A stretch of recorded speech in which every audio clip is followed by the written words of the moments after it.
Air blue की ये flight Lahore से कराची अभी लैंड हुई है। जैसे ही जहाज़ टैक्सी होके आके जेटी पे लगा है, ये लो राइजिंग फ्यूल मशीन आके नीचे से लग गई है। ड्राइवर ने उतर के एक होज़ नीचे ग्राउंड में लगे फ्यूल टैंक के साथ कनेक्ट किया है। उधर से पीछे से अपने चेक्स देखे हैं और दूसरा होज़ रोल जो है वो ला के आके इसके जो ऊपर पर लगा हुआ है उसके साथ आके कनेक्ट कर देगा।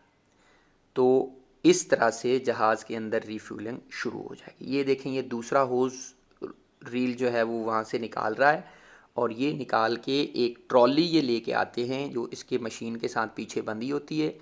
उस ट्रॉली को ला के इस पर के नीचे लगा दिया जाता है और फिर उस ट्रॉली के ऊपर एक इनका टेक्नीशियन चढ़ के यही वाला होज़ रोल जो है वो उस पर के साथ कनेक्ट कर देगा।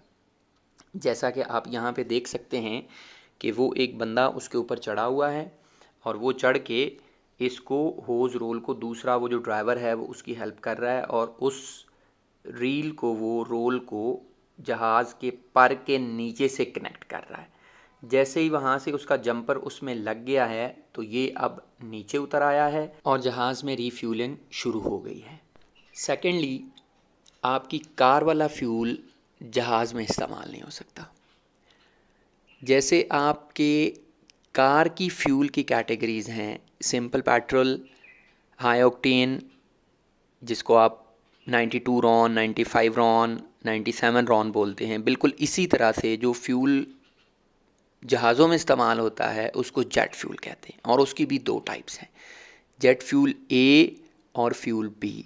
फ्यूल ए आप कह लें कि जेट फ्यूल के अंदर हायर वेरिएंट है, जैसे आपका हाई ऑक्टेन होता है। मौजूदा दौर के जो हाई टेक और जदीद एयरक्राफ्ट्स हैं उनमें मोस्टली जेट फ्यूल ए ही यूज़ हो रहा होता है। अब आ जाएं इस बात की तरफ कि जहाज़ का फ्यूल टैंक किधर होता है। तो जहाज़ का फ्यूल टैंक उसके सेंटर ऑफ ग्रेविटी यानी उसके परों में होता है।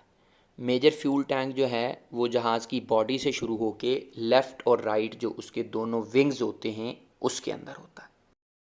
जहाज़ों की रीफ्यूलिंग का ये निज़ाम सिर्फ बड़े और इंटरनेशनल हवाई अड्डों के ऊपर होता है।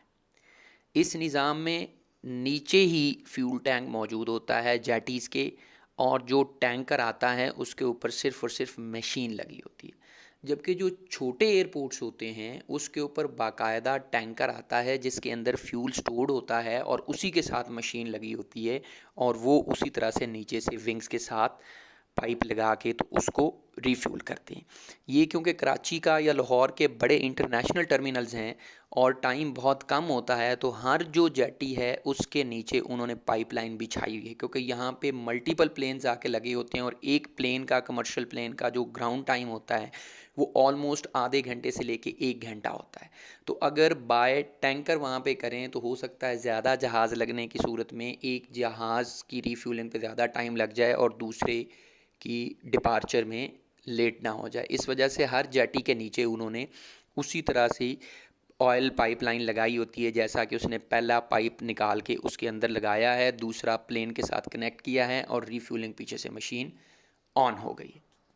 जहाज़ जब भी लैंड होके आके जेटी के ऊपर लगता है तो मुसाफिरों के उतरने और अगले मुसाफिरों के चढ़ने के दरमियान रीफ्यूलिंग की जाती है, ताकि अगर खुदा न खास्ता कोई स्पार्क वगैरह पैदा हो रहा है तो जहाज़ के अंदर कम से कम पैसेंजर हों और इन केस ऑफ एमरजेंसी लोगों को इवैक्यूएट किया जा सके।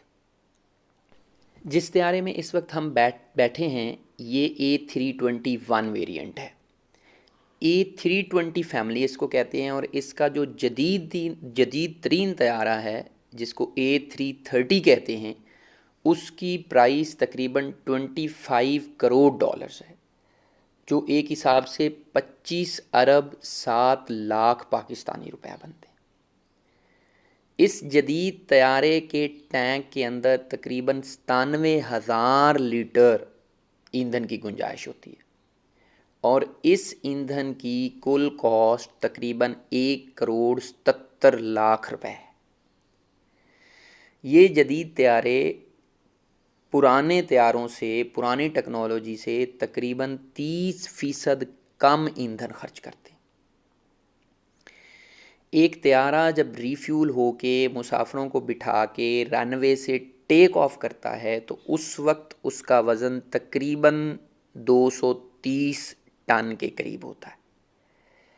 230 टन को अगर सलीस उर्दू में बता दूं तो ये तकरीबन 50 जवान हाथियों के वज़न के बराबर होता है। एक हवाई जहाज़ आम तौर पे हवा में 800 किलोमीटर फ़ी घंटा की स्पीड से चल रहा होता है। उसकी ग्राउंड स्पीड जो है वो 800 किलोमीटर आ रही होती है, जबकि ज़्यादा से ज़्यादा ये स्पीड कोई 913 किलोमीटर फ़ी घंटा तक जा सकती है। जहाज़ आम तौर पे 35,000 से 40,000 फुट की बुलंदी पे परवाज़ कर रहे होते हैं।